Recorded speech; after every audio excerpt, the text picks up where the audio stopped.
ketika mau diibaratkan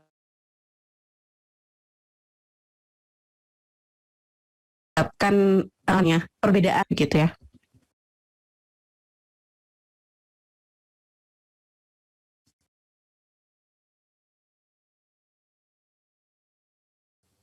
Nah, karena kalau di video yang ketiga, kalau teman-teman cermati ya, di video yang ketiga itu dibuat eksperimen begitu. Misalkan kita punya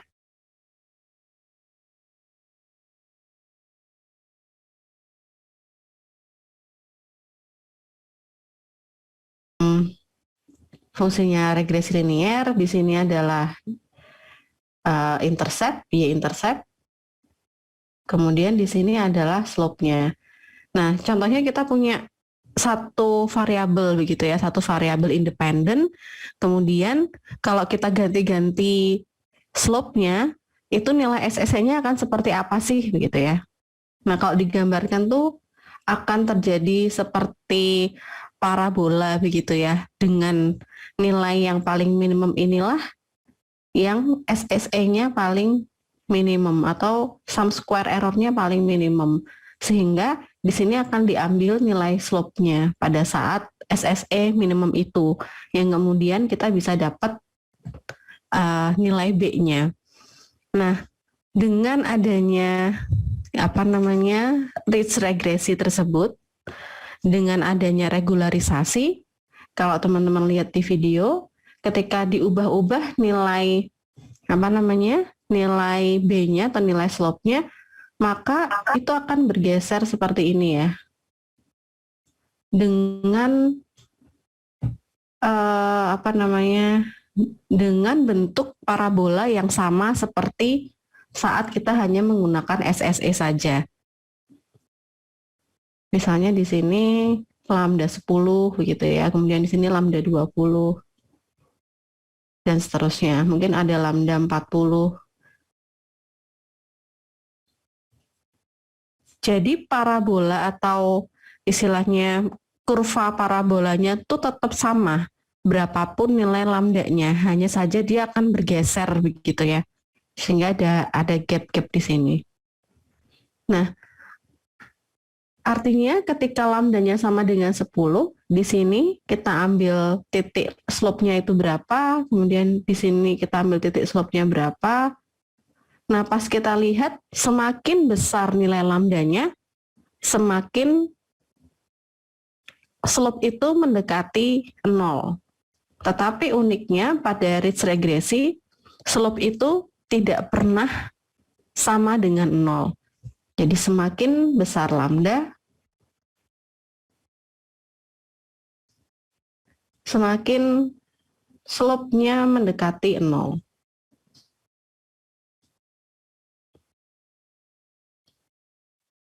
Nah, ini mendekati 0 ya. Kalau disebutkan di video asymptotically closer to zero. Jadi nggak pernah mendekati nggak pernah angka sampai mencapai sama dengan 0, tapi akan terus mendekati angka 0 semakin dengan bertambahnya lambdanya begitu ya. Nah, sedangkan perbedaannya apa pada pada lasso. Kalau pada lasso itu ini SSE-nya, artinya ini adalah linear regresi dengan SSE saja. Kemudian ketika kita menerapkan regularisasi dengan lambda sama dengan 10 misalnya,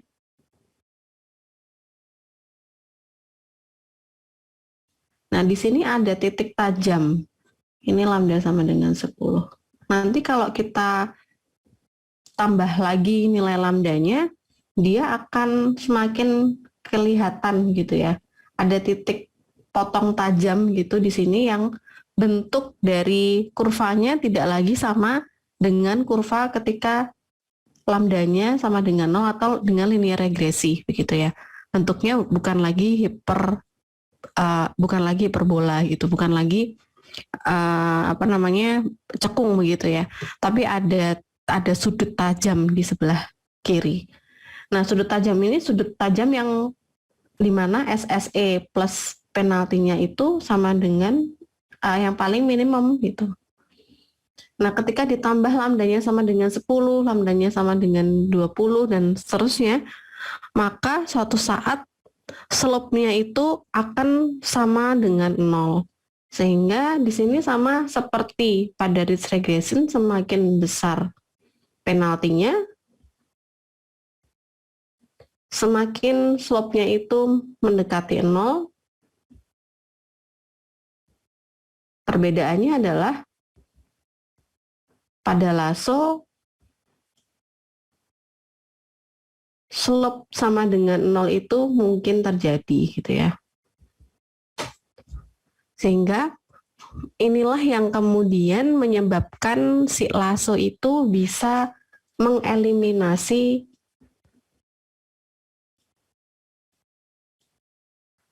variabel yang tidak penting.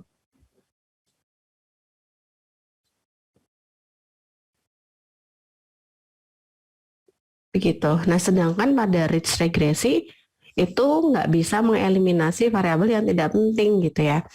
Variabelnya tetap harus ada walaupun nilai dari B-nya atau dari slope-nya itu semakin mendekati 0. Nah, karena perbedaan performa inilah yang kemudian menyebabkan ridge regresi itu, lasso itu akan performa lasso ini akan lebih baik daripada ridge regresi ketika faktor atau variabelnya itu banyak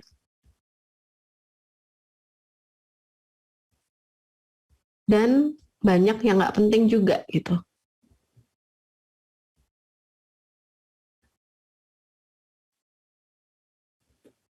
Jadi kita tuh pengen memprediksi sesuatu gitu ya, tapi kita nggak tahu sebenarnya secara teoritis tuh variabel mana sih yang penting dan nggak penting. Jadi kita masukin aja semuanya. Nanti let the model do the works gitu ya.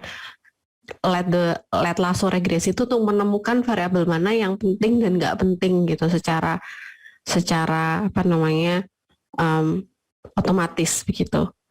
Tetapi ketika kita punya variabel yang banyak dan kita yakin variabel-variabel itu useful begitu ya. Nah, ridge regresi lebih bagus performanya.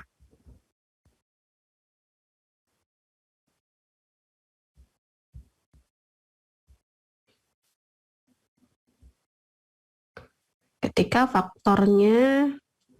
faktor-faktornya useful. Jadi kalau kita punya data yang sebenarnya kita sudah uji statistiknya, sudah dieliminasi, sudah diambil data yang faktor yang penting saja. Nah, ridge regresi performanya lebih bagus daripada lasso, begitu ya. Kemudian perbedaan yang lainnya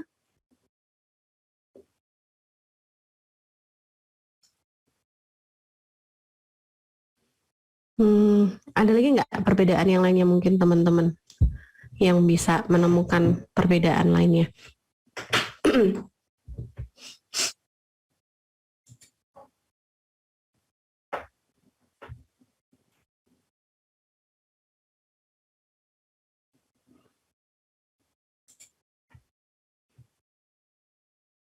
Kalau dari yang ridge regresi yang kemarin kita tonton, salah satu uniqueness dari ridge regresi apa? Yang kalau kita punya dua titik, kita punya satu variabel begitu ya, kemudian jadi kita punya satu variabel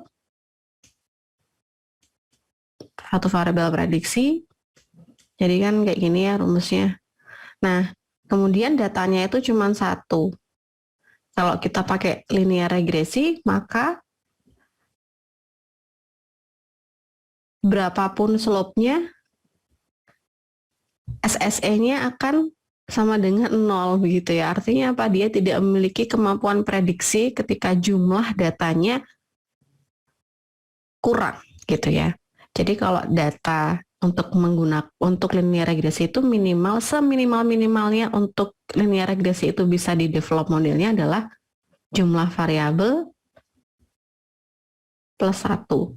Jadi kalau kita punya satu variabel, maka dengan 2 titik kita sudah bisa memprediksi nilai A dan B pada modelnya gitu ya. Kalau kita punya 2 variabel, maka minimal kita punya 3 titik begitu. Nah, dengan ridge regresi, dengan regresi ridge itu, kita bisa melakukan linear regresi gitu ya, walaupun datanya tidak memenuhi kriteria ini. Sehingga ridge regression itu bagus untuk data yang jumlahnya sedikit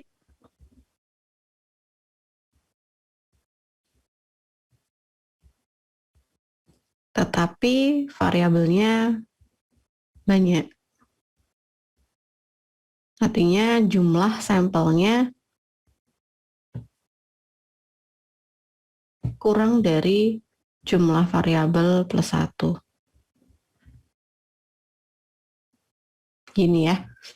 Nah, itu ridge regresi bisa digunakan. Contohnya kemarin disebutkan ya di video dia memprediksi variabel faktornya adalah genetika, komposisi genetika gen dari tikus gitu ya.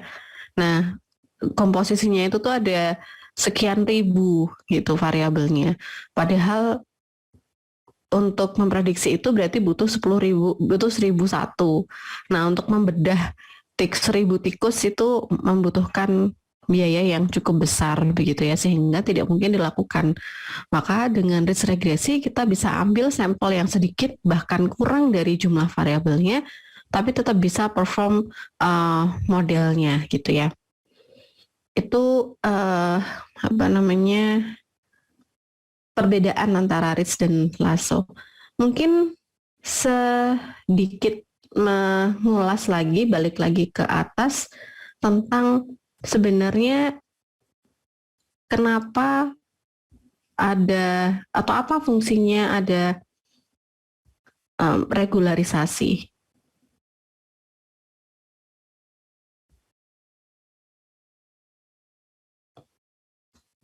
Kenapa kita membutuhkan regularisasi? Ini sebenarnya ada di video juga. Ada yang mau berpendapat? Coba jawab Bu ya. Iya, monggo.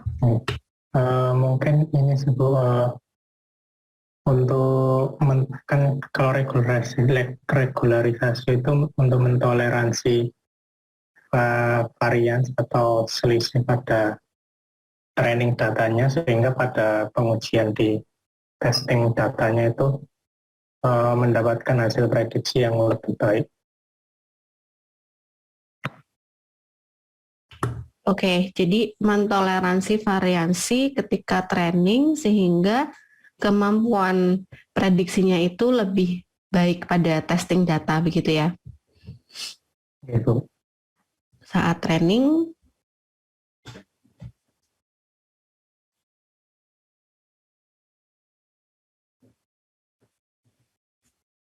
untuk mendapatkan performa prediksi yang lebih baik.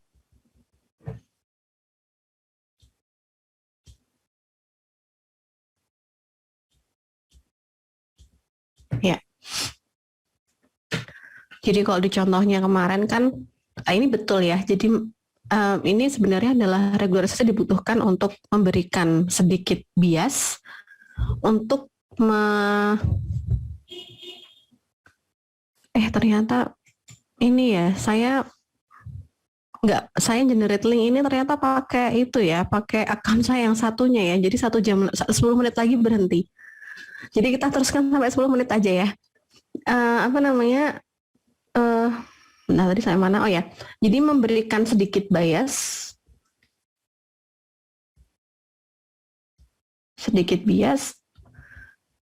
untuk menekan varians gitu ya saat training, sehingga kita mendapatkan performa prediksi yang lebih baik pada data testing.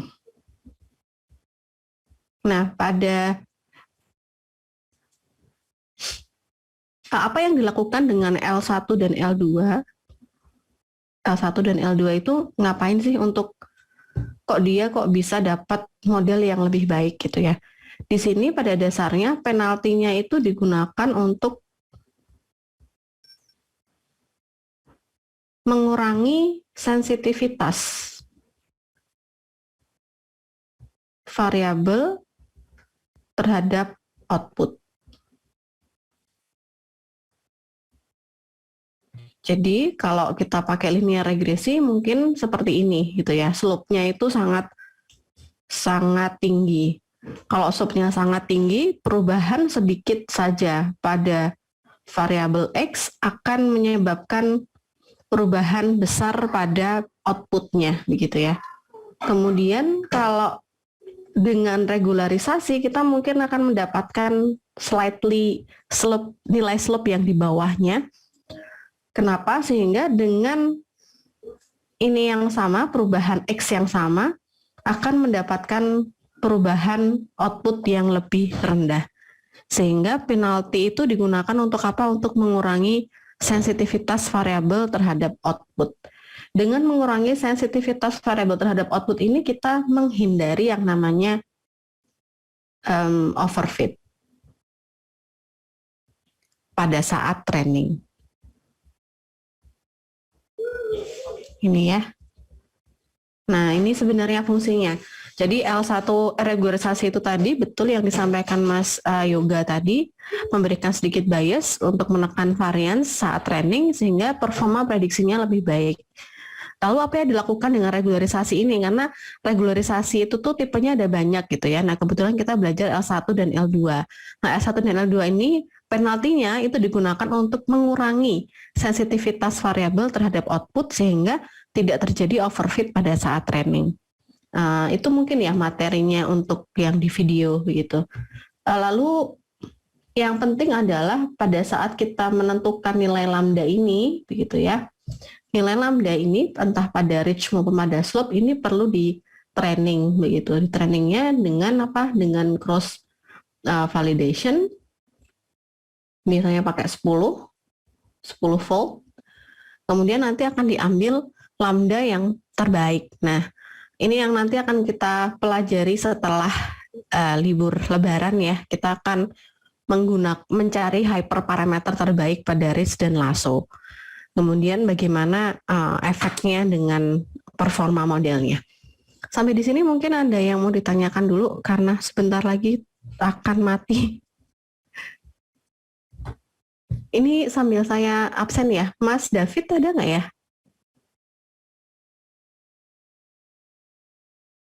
Nggak ada ya? Jadi yang hadir Mas Fahmi, Mas Yoga, Mbak Tahmida, Mas Purwo, dan Ken. Betul ya? Oke. Oke, ada yang ditanyakan dulu sebelum saya tutup kuliahnya? Tidak ada ya, mudah-mudahan nanti kita bisa mengeksplor lagi ridge dan lasso ini dengan sintaksnya gitu ya. Jadi teman-teman kalau nanti punya data untuk memprediksi bisa digunakan gitu ya sintaksnya dengan ridge dan lasso ini. Oke, mungkin itu dari saya teman-teman, wrap up aja discuss hasil dari teman-teman nonton video. Sekali lagi selamat lebaran, selamat berlibur, selamat berkumpul dengan keluarga, sehat-sehat selalu. Assalamualaikum warahmatullahi wabarakatuh, selamat pagi semuanya, sehat-sehat. Waalaikumsalam. Waalaikumsalam, makasih banyak Bu. Sehat selalu. Oke, sami-sami. Saya